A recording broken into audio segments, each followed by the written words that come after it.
Welcome to yet another exciting edition of Sports Talk here on Atlantic Television Network. On this edition of the program, the Nigerian Football Athletics Federation discovers talents in school championship. Coming in for the wall of tennis, top seeds strolled into the Madrid Open third round. In football, Manchester City closed the gap on the league table in England. Details of these and many more will be yours when we return from the break. Stay with us.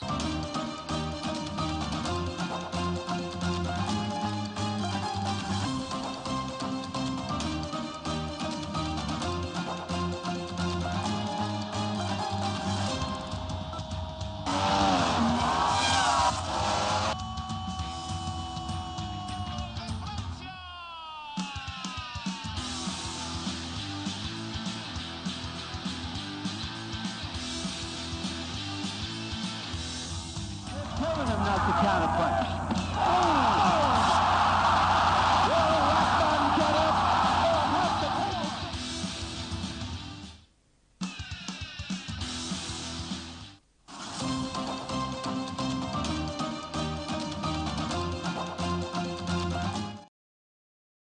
On Atlantic Television Network, and Kingsley Manuel is here. Thank you very much for having me, sir. Very happy to be here this morning. As usual, we'll start on the local scene, and the athletics is top on the bill this hour because the second season of the Athletics Federation of Nigeria School Athletics Championship is in Jos, and we've seen exceptional display of talents and, of course, record-breaking performances from the youths that are gathered in Jos from the season one. There's a standout athlete, Miracle Ezechukwu is his name. Yes, Miracle. Her name really.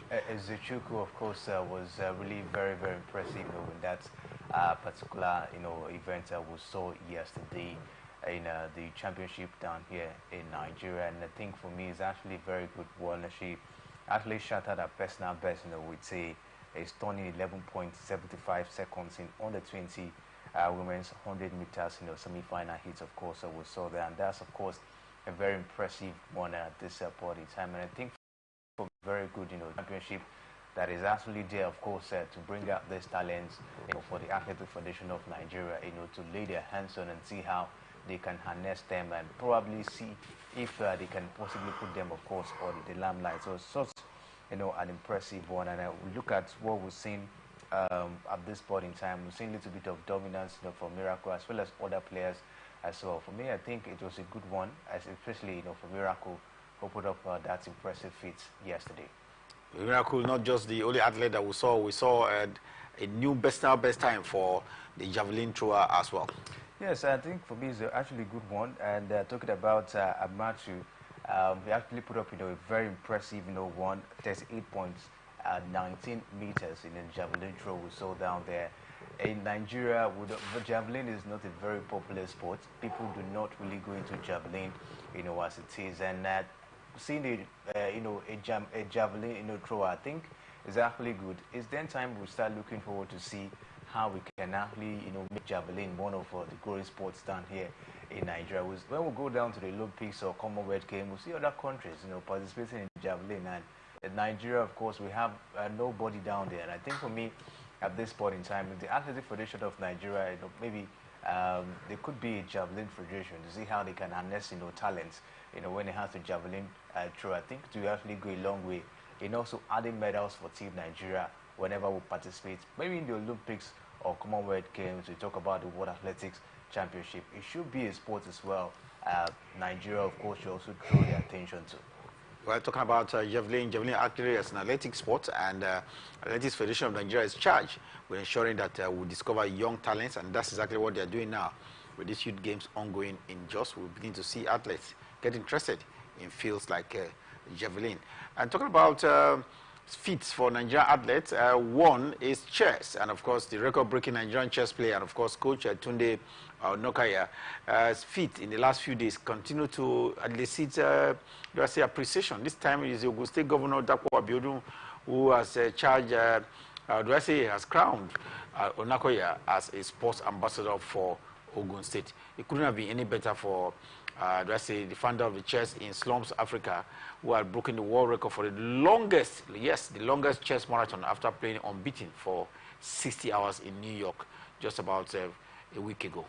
I think for me, it's a good one. It's a good way of, making the sport, popular down here in Nigeria. making a Nokia ambassador for chess, I think is actually a good one. I think more attention now will be tilted to chess because of, the global recognition of Nokia when it has to do with chess. For me, I think it's a very huge one. You take a look at, the record he actually put up, 60 hours. In 60 hours, he was undefeated.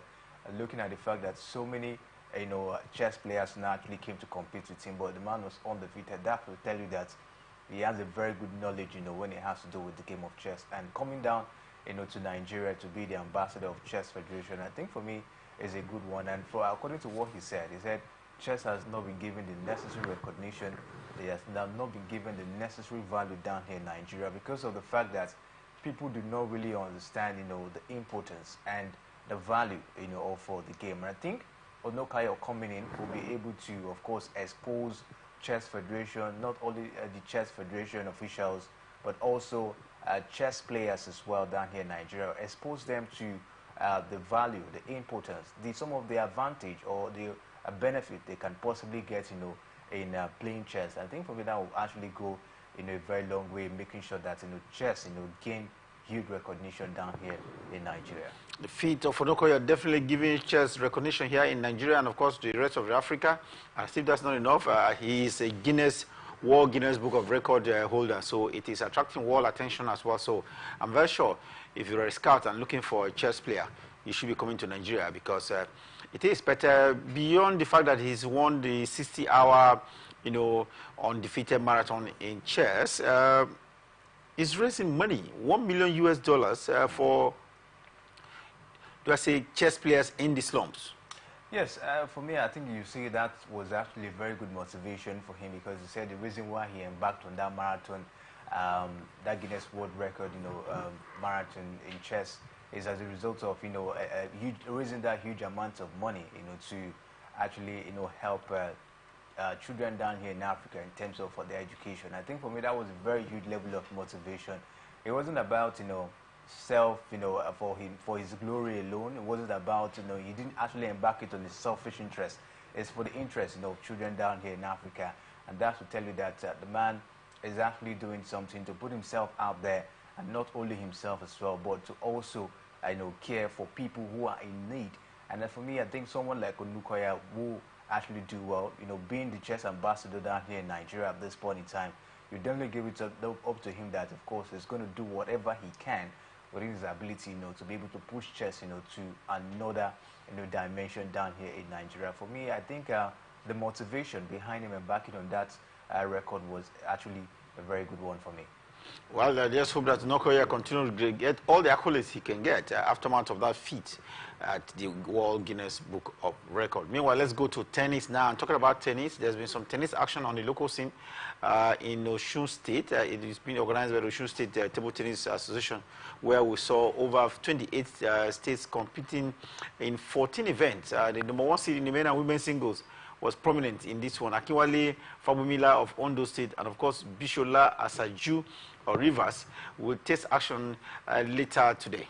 Yes, it's good. We look forward to see, how that particular one, of course, will look like at the end of the day. Bisola from Rivers State, Kunwale coming from Ondo State. I think for me, good pairing. We look forward to see how best, what's the knowledge of for these, players, because we've been talking about, harnessing young talents, of course, when it has to do with table tennis. And for me, I don't think the Table Tennis Federation have done much. But at this point in time, we're seeing, grassroots tournaments like this. I think it will actually go a long way for we to see how we can have those, talents we'll be looking forward to at this point. So we've been talking about the likes of Aruna Quadri, Fatima Bello, Funko Ishinaika and the rest, not giving us the best in table tennis anymore. This is an opportunity where we can possibly tend to harness talents in grassroots competition like this.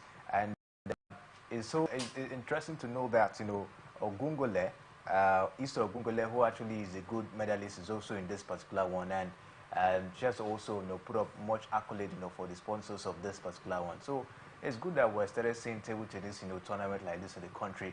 But if this particular one can continue for a very long time, I tell you, in due time, we can start, getting those talents that could possibly replace, those ones we have, on the global scene at a certain point. Nigerian Table Tennis Federation giving do I say themselves some activity there, and this activity is good enough for Kingsley because this definitely will involve a ranking position for the Nigerian table tennis players, and of course you need to be ranked to appear in most championship, and I think this is the way to go for the Nigerian Table Tennis Federation.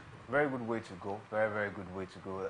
Like I mentioned, we need to continue seeing this, this a championship like this, so that these players can keep themselves fit, not only looking for ranking point, but keeping themselves fit and also practicing. Will help them at least get a long way. And I think most of the players will want to grab this opportunity because, just like you mentioned, the better how well your rank, of course, determine how you're going to get down to global competition. I think each of the players, of course, will want to take this one very, very serious. Quickly, from tennis, we now go to basketball. And talking about basketball this time around, there's been some activity in the Southeast because we have the Southeast Championship that took place yesterday. Abia State team was in action. Of course, they took out their counterparts in this one. Kingsley, it doesn't come too easy, or it's not a common event to see basketball played on the local scene besides the Premier League basketball we see often. But this is a Southeast Championship which is hosted by Abia State, and it's in a situation where states in the Southeast come together to play a national basketball, play an annual basketball championship. Yes, I think for me it's a good one, and it was good kudos, to the Abia State government, for this one, because I think they're also at the helm of affairs in organizing this particular one. Like for me, I think it's a good way to go when it has to do with tournament talents. When it has to do with basketball in the country, we understand how basketball has been on a decline, for a very long time. If talking about the Nigerian Basketball League, it has been on a decline. We've not seen the basketball league in Nigeria being consistent. Sometimes we see an abridged league, players, the teams just come together, play an abridged league format, and at the end of the day they go. And at this point, it affects the players when they go down there, to represent. Maybe any of them is being picked in the D Tigers team, or probably they get to play for the Basketball Africa, just like River Sports, of course, will be going to play in the Basketball African League. They do not give their best because we do not have the best basketball league, in the country. But I think for me, the Abia State government coming up with this initiative will actually go a long way for them to churn out, talent when it has to do with, basketball in the country. So for me, you take a look at what we've seen so far. It's actually a good one. Anambra basketball team, of course, they were defeated by Abia State. It ended 50-26, in that particular one. I think for me, it's actually a good way to go. If other states can imbibe this same situation, organizing grassroots basketball competition like this, I tell you, basketball talents will be all around the country. So let's just see how this one goes. We hope that, at the end of the day, talent, of course, will be churned out from this one. If you're looking out for top players in basketball, first you have to discover them and harness them. That's exactly what the Abia State government is doing here with the Southeast Championship being hosted there. And definitely stars will be discovered from that event in Abia State. Talking about stars being discovered in basketball, the Basketball League Africa is here with us while we have action going on in the Nile Conference in Cairo. Those who will take part in the Sahara Conference in the next few weeks, just about 2 weeks or so from now, are getting ready. And one of them is AS the host of the Sahara Conference, because this conference will definitely be taking place in Dakar, Senegal. They have in the business of getting a top player, just recruit a top player to prepare for their opponents, Rivers Hoopers. Kingsley, do you have any information about the latest recruits by AS ahead of the Basketball League in Africa? Yes, the man talking about Dalifo, he has been brought in, of course, to beef up the squad of AS Donner. And for me, I think it's actually a very good one from what we're seeing at this point in time. Taking a look at his previous record and what he's been able to do.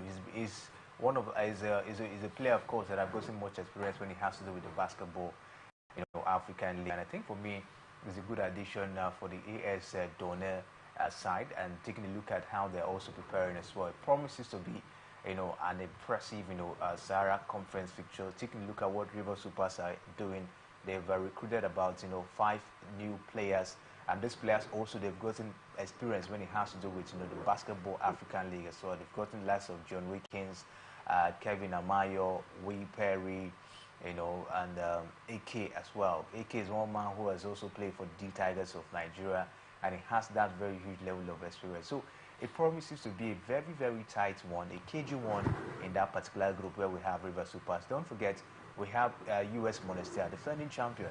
AS Douane as well. They've gotten much of the experience in Basketball African League, and now they are getting a player like, you know, Dali as well. This will actually go a long way to boost them. You can't forget APR of Rwanda, who are also doing everything they can, you know, to stand out in that particular group. So it's going to be a very, very cagey one when the Sahara Conference kicks off. Sahara Conference is expected to kick off in just about a few days from now. But meanwhile, we've had action ongoing at the Nile Conference. Interestingly, it's taking place in Cairo, Egypt. And talking about this Nile Conference, there's been tumbling results, I must tell you, because no one actually expected that Bangui SC, a sports club of the Central African Republic, will take out Ahali Benghazi. Yes, Ahali Benghazi, no doubt, has some reputation when it comes to basketball league, but they were beaten 96 to 93 by the sports club of Bangui from the Central African Republic. Kingsley, I'm not too sure most basketball followers, especially at the basketball league level, will expect these results that happened there yesterday. No, it's actually a shocking one as well, you know, for me. Bangui, they're making their debut in the Basketball African League. This is the first time they're playing the Basketball African League. And surprisingly, this is their second win as well. That's the first time, and they've won 2 games already at the Nile Conference. That's really extraordinary. Extraordinary. You know, taking Libya, I think Ali Benghazi, you know, I think for me is a very huge surprise at this point in time. We should watch out for them coming up with this impressive stats in the Basketball Africa League, being their first time. They're not playing like, you know, a novice. I think we should watch out for them, you know, as a stand, putting up that, you know, a very, very shocking result in those 2 games. I think for me, everyone, of course, should place their eyes on them, because from what we're seeing at this point, they really want to maybe go far. And for what they're saying, they might possibly get to the playoff. And getting to the playoff, you know, would not be a bad one if at this first point of where they're actually making, you know, their debut. So for me, I think it's a good one, you know, for them. With the way they've been playing, they've been looking very, very convincing. We'll just keep our fingers crossed and see how far, of course, they'll be able to go this time in the Basketball African League. Wow. That's the word. Everybody's shocking result, but they've won twice now at the Nile Conference, and they stopped Al Benghazi from winning their 3rd game. I'm not too sure the Libyans will be having a good night's sleep. Not at all, not at all. I tell you, because when you're being beaten by such a team, of course, you don't expect, you know, to take you out of, or maybe to beat you in the competition. Of course, you really have to go back, you know, and get really worried. And probably go back to the drawing board and see what you can be able to do. But it's actually a game of sports. Anything can happen. Of course, you can say a novice, you know, coming up, of course, you know, to, you know, put you in a place you're not supposed to be. And that's what we're seeing at this point in time, you know, for Bango coming from the Central African Republic. I think they were very much prepared. I think they've been doing their training, looking at the fact that, of course, they were being actually taken this time around, you know, to play in the Basketball Africa League. They've actually done a very huge homework, of course, you know, to be able to put up, you know, this impressive performance. For Ahali Benghazi, I think they should just go back and look at where, you know, they didn't do well and see how they can bounce back strongly. Well, if you are shocked that Ahali were beaten, Ahali Benghazi was beaten by a team from the sports club from Central African Republic, Bangui SC, then you even be in a, do I say, comatose state that Ahali of Egypt, playing in Egypt, lost. And that's a shocking result, I must say, to who? Cape Oilers of Uganda. That's a shocking result, I must tell you. Another shocking result, you know. Cape Oilers, this is their 2nd debut. Yeah, right. This is the 2nd time they are making it in the Basketball African League. I tell you, the Minnows are really stepping up this time around. Really, really stepping up this time around.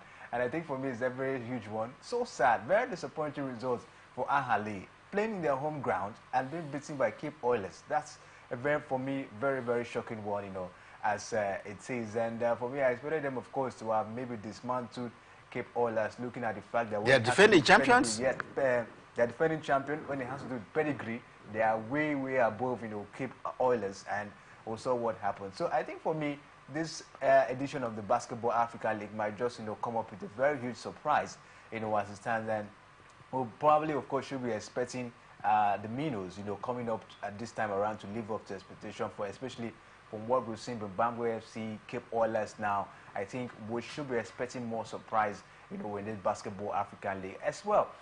River Supers, they should also go down there, put up that surprise. Despite the fact that everybody is not giving them the chance, looking at their pedigree in the Basketball African League. They are in a very cagey group, US Monastir, UAS Donor, APR.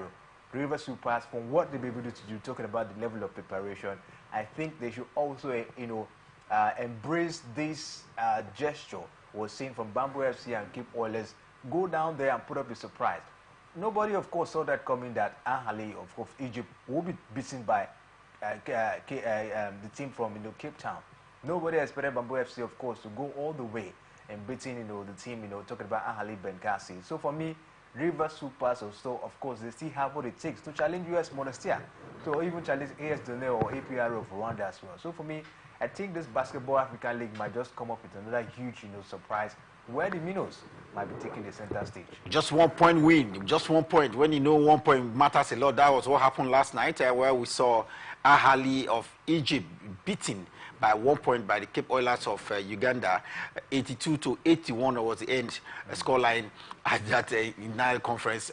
That was really shocking result, I must tell you. Defending champions beaten by the Minos at the Basketball League. But if a follower of what is happening in Nile and in Egypt, then you definitely know that for the team from the Central African Republic, they have what they call an NBA prospect, Thierry Dalan, who is doing the job for them. And then there is a clash, for this team from Uganda as well. These players are showing clearly why they are the NBA prospects this year's Basketball League. This is really interesting. I'm very sure, like you mentioned, basketball fans. In fact, Kalash, he's been compared to Joe Embiid. In fact, the director of basketball is of the opinion that he is the next Joe Embiid. In fact, he's better, in form now than Joe Embiid when he was discovered at the basketball, in the league for the NBA. For me, that's a very good one. Because I think he has been able to improve himself, over time, and I think that's why we're seeing that comparison, at this point in time. Good one for him, coming up as well in the Basketball African League and being able, to put up this impressive performance as well, for a team that is not well known, when it has to do with the history of the Basketball African League. For me, I think it's a good one. We should look forward, of course, to see more from him. We've also gotten some couple of players in the River Supers team that have also tested what it means to play in the NBA League as well. Some of them, likes of Joe Wickens. You talk about Kevin Omayo and the rest of them. They've been able, of course, to tour around, other, basketball league in other countries. And I think for me, it's also going to be a very huge experience for River Supers, as well. So we look forward to see what, these players that have actually come in for the Basketball African League, of course, will be able to do going forward. For me, I think we should expect more, surprises from them. Thierry Dalan of Kalum Malouche doing so well at the Nile Conference. NBA prospects I must mention, and eyes of scouts are already on them leading up to the NBA. And talking about the NBA reminds me that the playoff is still ongoing, and results too are tumbling at the playoff in the NBA in the United States of America. We've seen Denver Nuggets show class over LA Lakers. LA Lakers had 105 to 112 points. Denver Nuggets making it a second win over the Lakers from Los Angeles. I'll tell you, Mr. Siri, this is a very disappointing result for me. I didn't expect this series to go down this way, for the LA Lakers. Denver Nuggets are defending champions. Defending champions. But I actually expected, the LA Lakers side, to have at least step up their game and see how they can be able to, see how they can be able to stop the Denver Nuggets. But from what it is, it has not been easy with them. They have their best, players, on the court of that very day. LeBron James was there. We saw the likes of Anthony Davis, Austin Reeves and Angelo Russell. Of course, these are the best. These are top players when it has to do with basketball, especially for the LA Lakers. But they didn't actually live up to expectation. Anthony Davis was the man who got most of the points, 33 points in that particular encounter. LeBron James, was able to amass just 26 points. And talking about Austin Reeves, came up with 22 points in that encounter. Wasn't a very good performance, if you ask me. I expected them to have, at least in this third game, go all the way to see how they can challenge the Denver Nuggets, considering the fact that they were at home. That would have been an advantage for the Lakers side, but they let that slip. 112 to 105, of course, in that particular one. But kudos to the Denver Nuggets, defending champion. Of course, you will see they have some very impressive players, of course, down there. The likes of Nikola Jokic, Jama Murray, and the likes of Aaron Gordon. They came to the party in that particular game. Aaron got a total of 29 points, and Nikola Jokic with 24 points as well. Jama Murray was able to put up 22 points in that encounter. You see that the Denver Nuggets side looking very much optimistic at this point. 3 games down now. We have about 4 games remaining. Can the Lakers bounce back? That's the big question, because when you take a look at the performance of the Denver Nuggets side, they look as if they're not relenting. So it's going to be very disappointing, I tell you, Mr. Siri, if after what the Lakers they've been able to do, getting down to the playoff this time around and they don't go far, it's going to be very disappointing. But when you take a look at the strength of both teams, you give it down to the Denver Nuggets, looking at the fact that they're defending champion and also looking forward to see how they can defend the title they won last time. Orlando Magic in Game 2 beat Cleveland Cavaliers 122 to 83 points. Cavaliers just not good enough to even break up to 90 points. 83 points at the end of the night. Yeah. Game 2? No, so was another disappointing performance. It's 83 points. They actually put up with Orlando Magic coming up with 121 points in that encounter. I think for me it was a very disappointing performance, from the Cleveland Cavaliers, and that's one. They didn't come to the party. So most of the players, of course, you expect to have actually, amassed more points. Didn't, live up to expectation. Jared Allen was able to get a total of 15 points in that one. Davon Mitchell with 13 points, and Caris LeVert with 15 points. Was another disappointing performance, if you ask me, for the Cleveland Cavaliers. So the series is still looking very cagey, because it's 2-1 now in favor of the Orlando Magic side, and I think the Cleveland Cavaliers, they still have more to fight for at this point in time. But for the Orlando Magic, I think they have some couple of players that were able to, of course, to come to the party for them in that encounter. For instance, Wagner came up with 16 points, and Jalen Sox as well with 24 points. So the series is still looking very cagey, 2-1 after Game 3, and I think for me, the remaining 4 games, I think a lot, to fight for, especially for the Cleveland Cavaliers. Talking about a lot to fight for, we saw that in the match involving Philadelphia 76ers and New York Knicks. The 49ers, from Philadelphia, put up as many as 125 points against 114 scored by the New York Knicks. This is interesting because for the first time in the playoff series, we've seen Joel Embiid put up as many as 50 points. That's massive by the Cameroonian American player. Joel Embiid looks like he's keeping it for, the later stages of the competition. He didn't do so well in the regular, but now putting as many as 50 points in a playoff game against a team as big as New York Knicks is a commendable one from the Cameroonian. Commendable one, of course, from Joel Embiid. I think his points was actually the bedrock, for that victory we saw early as of today against the New York Knicks, 125 to 104. This is what you expect, from a player like Joel Embiid. Sometimes you might not see him giving you that points, you might not see him giving you that, victory you expect. But when it matters most, of course, you see Joel Embiid living up to expectation. What they actually needed that, victory to make it 2-1, at this point in time after Game 3. And Joel Embiid, of course, was the man who came, to the party very, very strongly. 50 points in that encounter. That was very, very something interesting about putting as many as 50 points. Joel Embiid is not in a very good physical condition. We understand he has what they call Bell palsy. The left side of his face, his eye, his mouth, and nose is giving him a lot of trouble. They call it palsy, and so that he has migraine on the left side of face, involving his eye, ear, and nose. That's a very terrible state. Yet he still advance as many as 50 points. A very terrible state, for a player to be, and they still put up, such a very huge number of, points. You having such a kind of problem, I think might probably have gone a long way. So might have distracted you, but Right. For him to still, put up that huge number of points, it tell you that the man is really, really determined, passionate, of course, if you allow me to use that word, for his side. And I think for me, we should be looking forward for the Philadelphia 76ers, taking a look at the fact that they really need this one, and they really needed that victory, just like I mentioned, to make Right. it 2-1, after game 3. We still have our 4 games, to be played. So I think for me, we should just look out for them. They also have what it takes. They also have other players, Toby Harris, I talk about Trey Massey, who are also there to help them, go all the way this time around. For me, I think they have an advantage in this particular series if they continue like this. Well, we have action coming up any moment soon, and it will involve the match between Indiana Pacers and Milwaukee Bucks. Are we having Gianni in game 3? We should be looking forward to it because the man has not been in action, I think, in the last 2 games from what we've seen.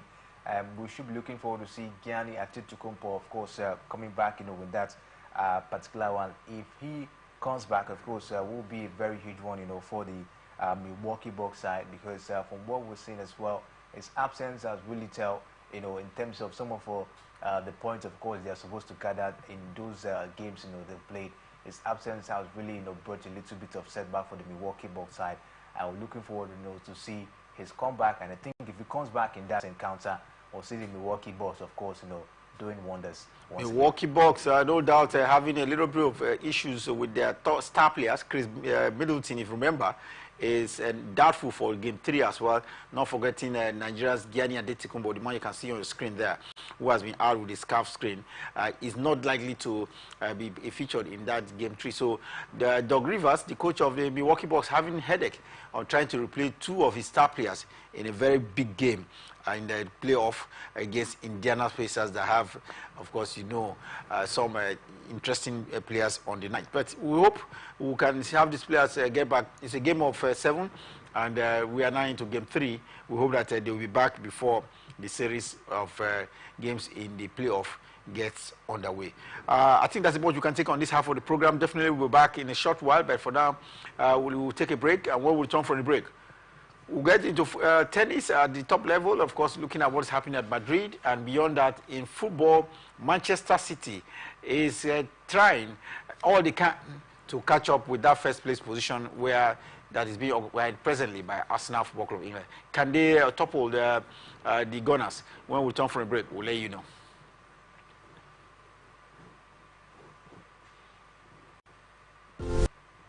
From the line across the ocean to the land beyond the mountains, through the Sahara, we bring on sport news, live analysis, expert discussions on trending stories in politics, business, socio-economy, sports, and documentaries.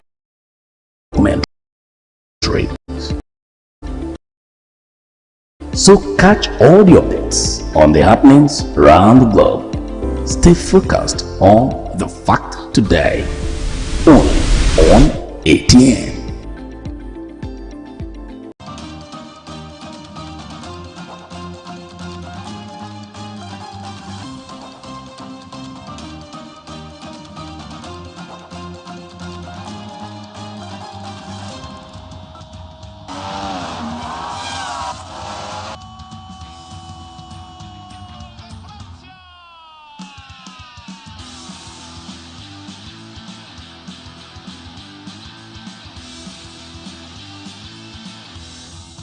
Telling him not to counterpunch.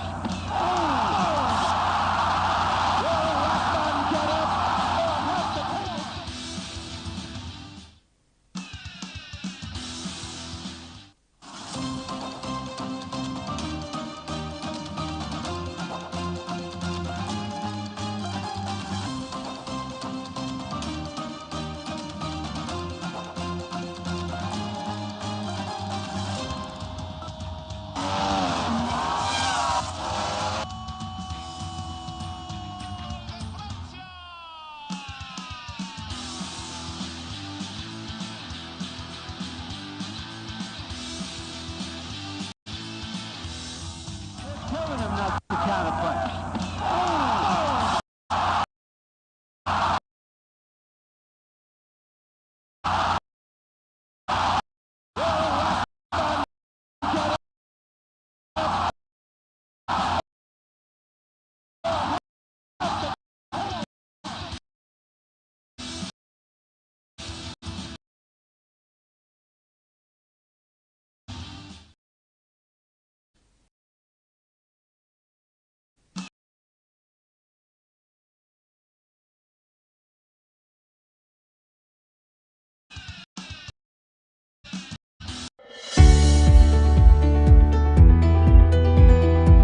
people into the country illegally. That is amazing. Honorable You human On the point of order. Honorable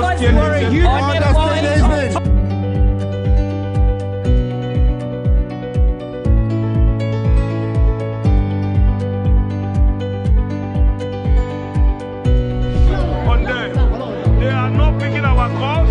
They made up their minds. So no agreement with the EU, but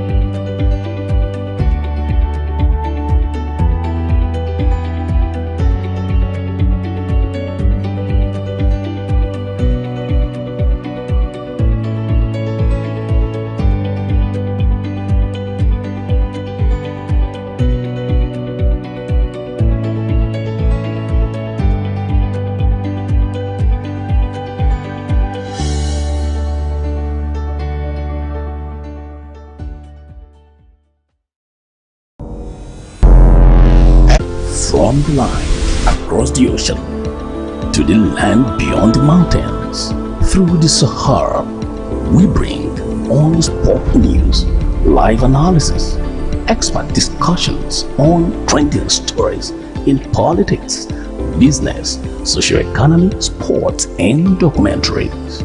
So catch all the updates on the happenings around the globe. Stay focused on the fact today. Only on ATN.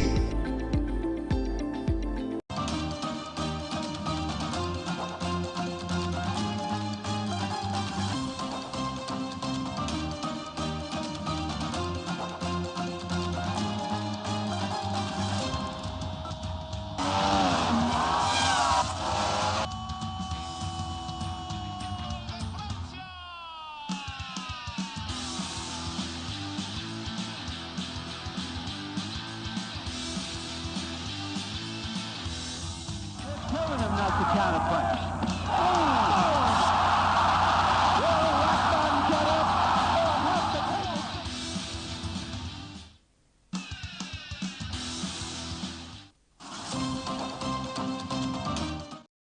It's Sports Talk here on Atlantic Television Network, and of course we'll be giving you up to big speed. Latest happening around the world of sports. We talked about how Nigeria is beginning to get it right in basketball, grassroots performances, and of course we've seen young athletes as well, trying to improve on their throw in javelin.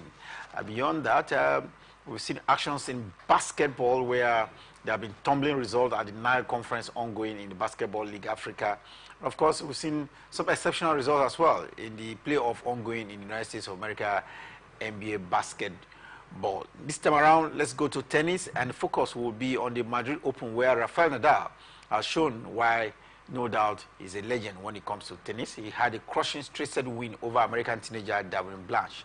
Not a big name, but at least it is one win for the recuperating Rafael Nadal.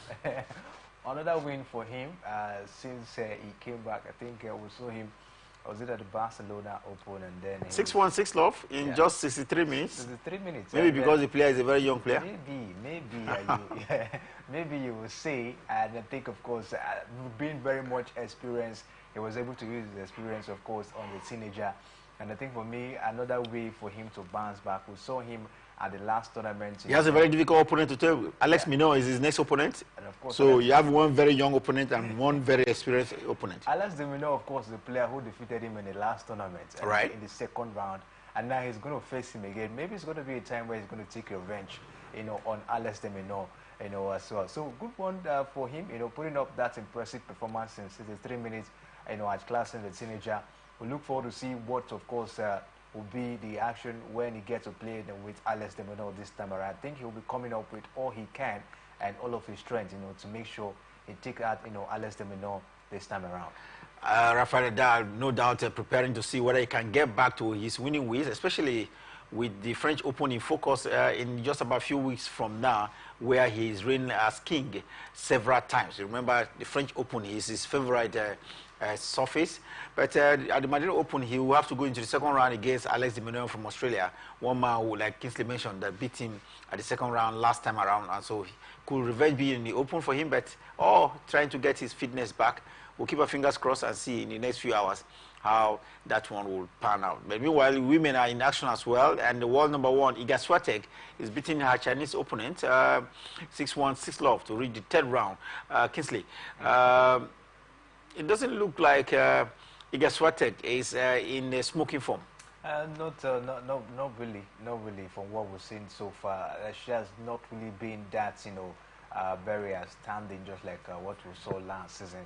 And for me, I think maybe she's just keeping it, for the rest of the tournament that will be coming up. But for me, I think she should actually, step up again. The last tournament we saw, I think, was Elena Rybakina, that actually won that one, where she was actually being hosted out, on the way. Iga Swiatek, I think for me, she's lost a little bit of, consistency and concentration. And I think for me, she's trying to see how she can get herself back and be able to move forward. Because, yes, she's still number one when it has to do with the WTA. But if she continue with this level of performance, she might be hosted out, from that particular position. Yes, you talk about the world number 2, Aryna Sabalenka. She also has not been that fantastic. But Elena Rybakina is coming, down the way as well. So I think for me, Iga Swiatek will step up. If not, she might not, of course, be at that world number 1 spot going forward. What does it mean for Coco Gauff to beat her opponent 6-love, 6-love to move into the next round? Coco Gauff is coming. Yeah, but for me, I think it's a good one, for her. Very impressive results. 6-love, 6-love. That was a very, very impressive performance. Of course, you see for Coco Gauff beating the Dutch, player. Talking about Arasa Bruce. I think for me, it was really an easy pass for Coco Gauff. It means that we should watch out for her. That is a very huge statement of intent, outclassing the player in such a manner.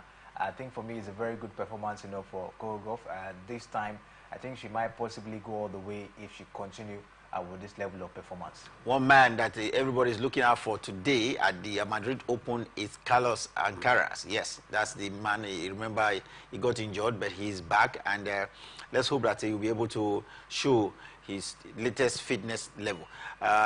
We'll definitely keep you posted on that on our program, Sports Extraordinary. Quickly now, we'll go to football, and talking about football, Manchester City is in action. Trying to catch up with Arsenal at the top of the Premier League table. Last night, we saw them, in a smoking form. If Arsenal could score 5 goals, Manchester City scored 4 last night. I think for me, it was an impressive one, of course, for Pep Guardiola and his players. This time around, City should give credit, to Phil Foden. The man has been the one, of course, taking the team, especially when they are down. You always see Phil Foden, coming up to live up to expectation. Huge thanks as well to Kevin De Bruyne. Since he came back from injury, I think we've seen a little bit of rejuvenation as well, from him as well, for the chase for the title. It's a very huge one at the moment, because when you're taking a look at it now, it's as if the title now is in the hands of Manchester City. That destiny, of course, is actually in their hands. Talking about title in the hands of Manchester City reminds me that last season we saw them in 13 straight undefeated games leading up to their winning the Premier League title, the 3rd consecutive time. And this time around, with just about 5 games remaining for Manchester City, they are on the trot of winning. Can they, win all 5 games and win the league? Unprecedented. That will be the first time in the history of top-level football, both at the first league level and, of course, Premier League level, for you to have a team that will win 4 consecutive times. It looks like that's what Pep Guardiola and his lads are looking out for this time around. They did it last time.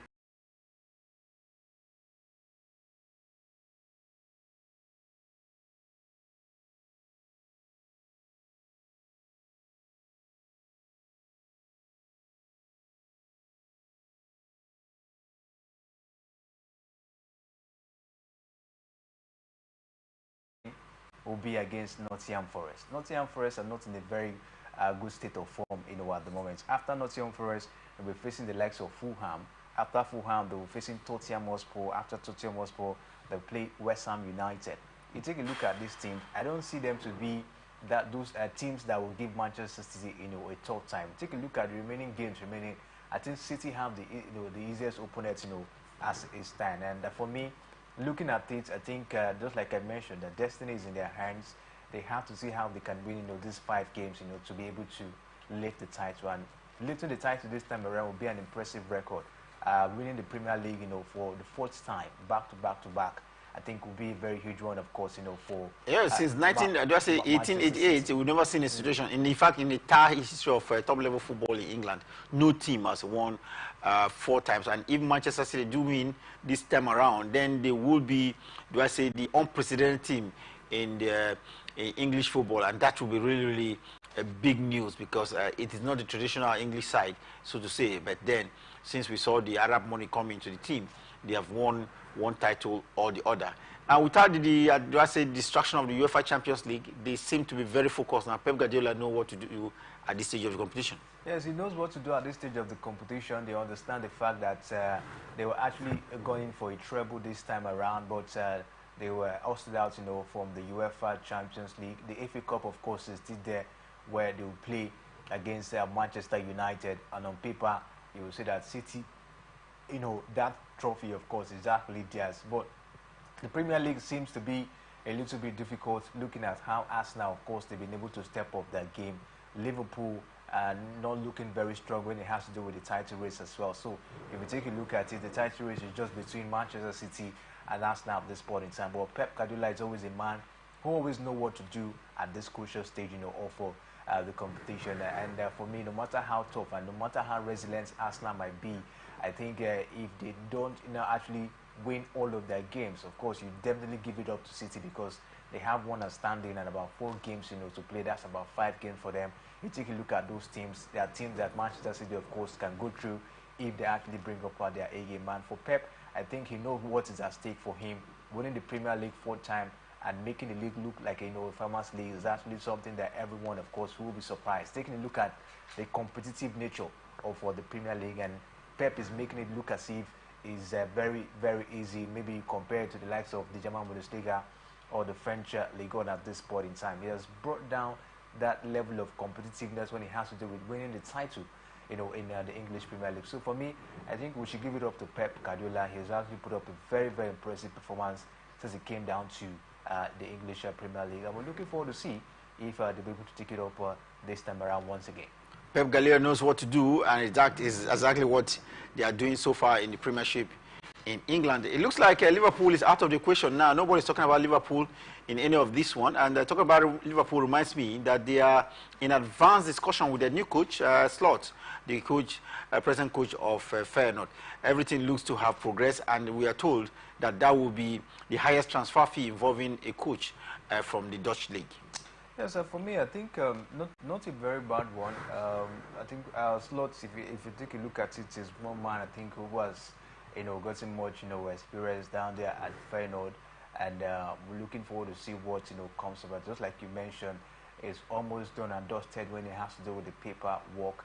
And for me, I think no one saw this coming. Everyone was thinking maybe Liverpool will go for a certain big manager, or maybe anyone that will possibly be of good, to them. But going down for a manager like Slot, I think they have whatever they're looking for, from him at this point in time. But we look forward to see how this particular one will go down. I think for me, if you ask me, not a very bad one. I think Slot, of course, has what it takes to be able to continue the legacy that Jurgen Klopp has created already at Liverpool.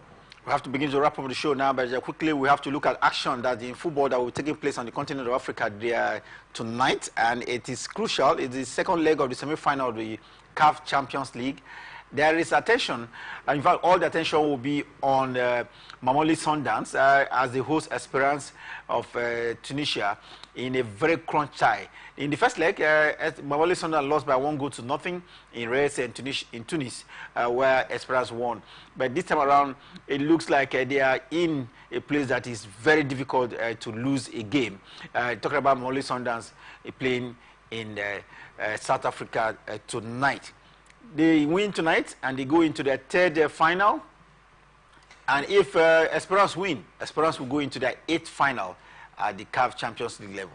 It's going to be a very tight one. Mamelodi Sundowns playing at home. I think it's going to be a very tough one, of course, for Esperance. Look, yes, despite the fact that they have the advantage, of course, in the first encounter. But I think for me, Mamelodi Sundowns at home, it's going to be very, very difficult, for them to lose. And one thing about talking about very difficult for them to lose. In 31 games played in South Africa at the CAF Champions League level, they've lost only once. They've won 20 and drawn 10 of the fixtures in South Africa. So it looks very difficult for them to lose at home. Yeah, very, very difficult, for them to lose at home. And that's why, of course, they have the advantage and they're going into this particular one. That's why the experience that Esperance, of course, who pose when it has to do with the history of the CAF Champions League. I think for me it's going to be very, very difficult, for Esperance to lose, because they have this synergy at home. The players really understand themselves, of course, whenever they are playing at home, and they've been together. They are a team that actually have bonded for a very long time. So they understand what it plays to. They understand what it means, to play on the home soil. So it's going to be a very difficult encounter for Esperance. Well, I think this will be a very interesting game. We have two players, both from Mamelodi Sundowns side and from the Esperance side, two of them, as the record as the most dribblers in this competition so far. And we've talked about a player that could pass the ball most for in this UEFA Champions League is on the South African side. So if you're a spectator in this fixture, it promises to be very, very thrilling. Kingsley, let's look at the other encounter at this competition. It's happening tonight as well, and it is Ahali of Egypt. Do I say the most winners of the competition up against their opponent from Congo, TP Mazembe? It's going to be another interesting one, of course, to watch out for Ahali. Just like you mentioned, very much experience when it has to do with this one. I don't see TP Mazembe, of course, giving them that tough time as it is. I think Ahali, they have what it takes to be able to go through in this particular, looking at their pedigree and how good, of course, they are when it has to do with playing at this stage of the competition. Really going to be a tough one, and for me, I think Ahali has what it takes to be able to down TP Mazembe. TP Mazembe, no doubt, looking very tough in this one. But if you look at it, the first leg encounter didn't, do I say, give advantage to anybody. It was a goalless draw. Goalless draw, and that's for me advantage for Ahali. Looking at the fact that they're playing at home, at this point in time, it's going to be very difficult for TP Mazembe to come down, to take this particular one. So for me, I think that result was so fair, for Ahali, looking at the fact that they are playing at their home ground now, and also taking a look at the record, they have also gotten very much